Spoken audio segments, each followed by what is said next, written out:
Hello good morning everyone, welcome back to my channel. Last class में हमने green function किया था। एक छोटा सा काम और है उसी से रिलेटेड। जैसे अभी तक हमने किया कि अगर फंक्शन नॉन एनालिटिक हुआ उसके लिए इंटीग्रल कैसे सॉल्व करना है, या एनालिटिक है तो उसके लिए कैसे सॉल्व करना है। आगे है ना, कई बार कुछ ऐसा हो जाता है कि वो इंटीग्रल आपको ये दे दे कि आपका कोई फंक्शन है से F of Z equal to, जो कि है e iota Z over Z plus iota cube. ये कोई फंक्शन दिया है, हमने इंटीग्रल निकालना है। Integral mod Z equal to 2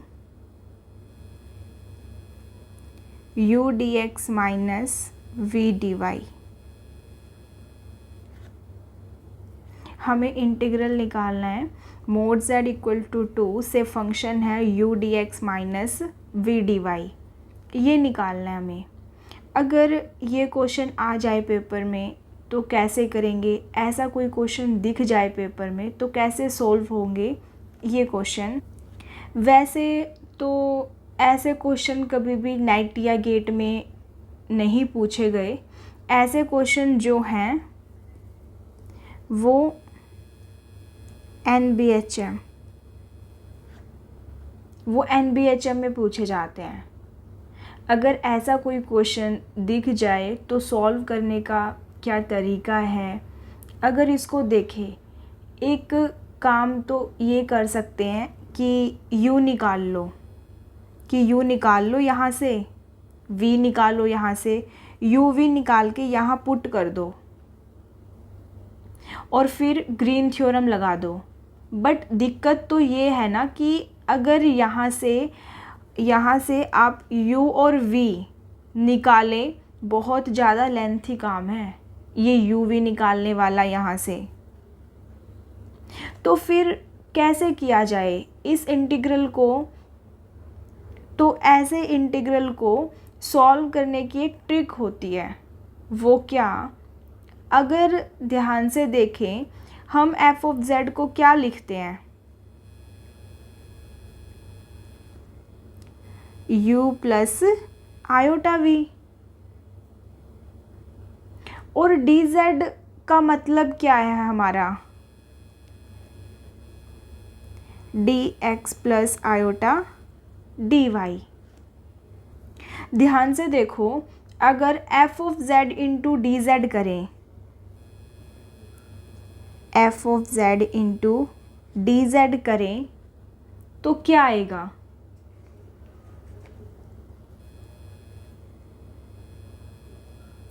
u dx minus v dy plus iota u dy plus v dx। ये आएगा ना, f of z into D Z, ये आएगा। सो दैट मीन अगर मैं f ऑफ z का इंटीग्रल निकालूं, वो इस इंटीग्रल के इक्वल होगा,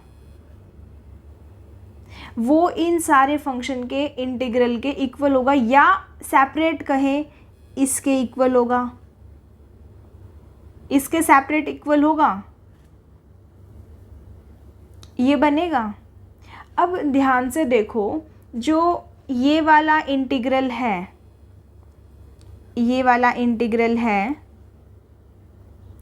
वो इस f of z into D Z का रियल पार्ट से बनेगा। जो ये इंटीग्रल है वो इस f of z into D Z के रियल पार्ट से आएगा।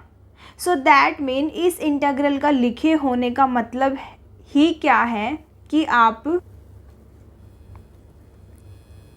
इस इंटीग्रल का लिखा होने का मतलब क्या है, u dx minus V D Y over a curve mod z equal to 2 कि आप क्या करो, F Z into D Z solve कर दो और उसका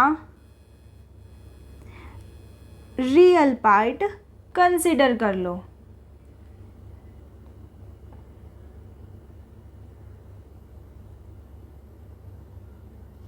और अगर उसका रियल पार्ट लेंगे तो वो इस इंटीग्रल के इक्वल आ जाएगा। अब F of Z into D Z को सॉल्व करना तो आसान है ना हमारे लिए, वो तो पुराना काम है जो कॉशी इंटीग्रल फॉर्मूले में करके आए हैं कि अगर F of Z into D Z solve करना है तो by Cauchy integral formula solve कर देंगे और उसका रियल पार्ट उठा लो, जो रियल पार्ट होगा वही इस इंटीग्रल की वैल्यू होगी। और अगर कभी ये भी इंटीग्रल आ जाए u dy plus V D X, तो इसको भी सॉल्व कर सकते हैं इसी फॉर्मूले से कि F of Z D Z का इमेजनरी पार्ट लेंगे तो ज़्यादातर जो चांस है ऐसे क्वेश्चन में वो क्या बन जाते हैं, या तो F of Z D Z से बनता है काम, या फिर iota F of Z into D Z से बनता है।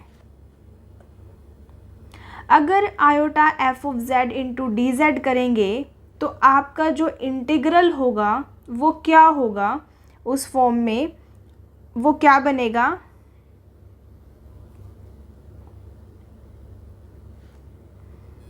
Minus u D Y plus V D x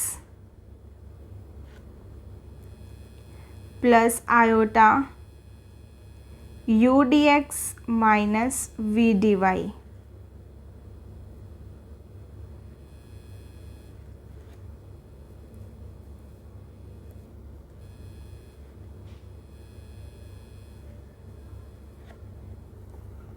इस फॉर्म में दिया हो सकता है, वहाँ पर हमें खुद देखना होगा कि वो integral F of Z into D Z क्या है या iota F of Z into D Z क्या है, या वो कुछ और ऐड करके बनाया है जैसे हमने लास्ट लेक्चर में फंक्शन बनाए थे ना, उसी तरीके से यहाँ पे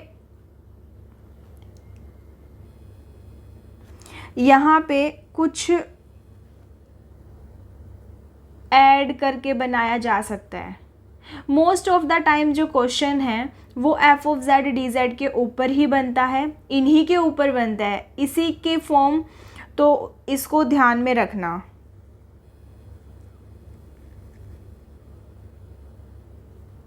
तो ऐसे इंटीग्रल को सॉल्व करने के लिए आपको करना ही क्या होता है, F of Z D Z निकालो, फिर देख लो वो रियल पार्ट में आ रहा है या इमेजनरी पार्ट में, उसी के अकॉर्डिंग हम इंटीग्रल का आंसर बता देंगे। हाँ जी, अब बताओ ये क्वेश्चन आगे सॉल्व हो जाएगा? चलो सॉल्व कर लेते हैं इस क्वेश्चन को। अगर F of Z D Z निकालोगे तो वो क्या आएगा,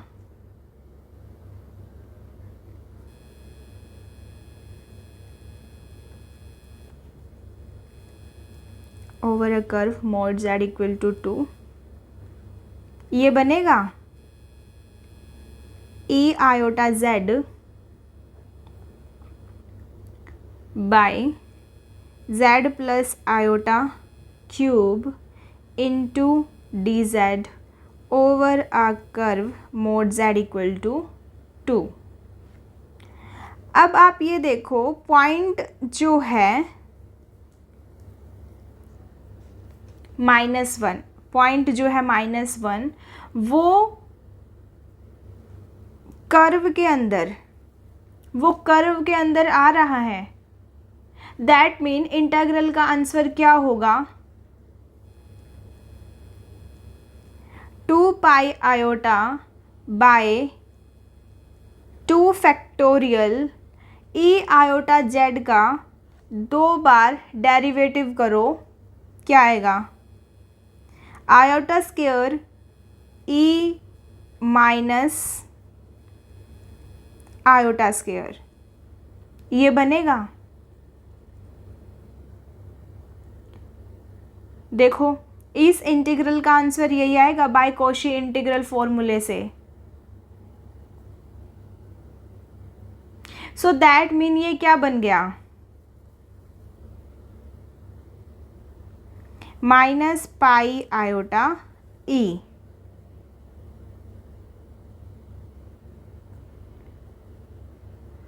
तो इस इंटीग्रल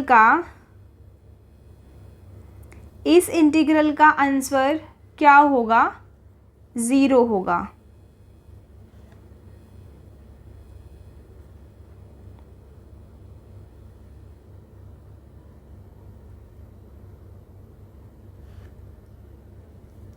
और अगर ये इंटीग्रल होता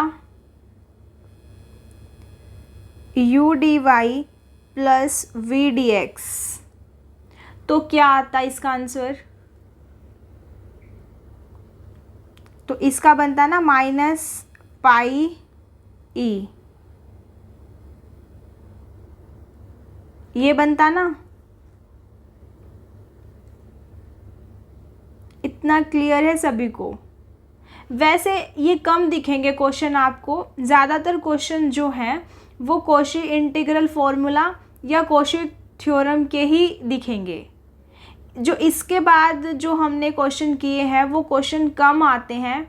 आ जाते हैं, कोई एक आधा क्वेश्चन आ गया या पूछ लिया तो वहाँ पर अटेम्प्ट करना हमें आना चाहिए बस।